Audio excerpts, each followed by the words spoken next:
Oh, hello. Okay, so I was just putting in this beautiful sangria picture from the Colombian restaurant in Florida.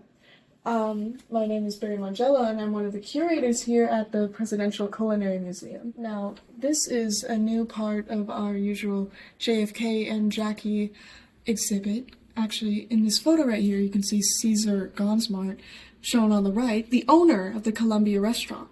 Now, the Columbia restaurant is the oldest Spanish restaurant in American history, and also the oldest Spanish restaurant in the entire state of Florida.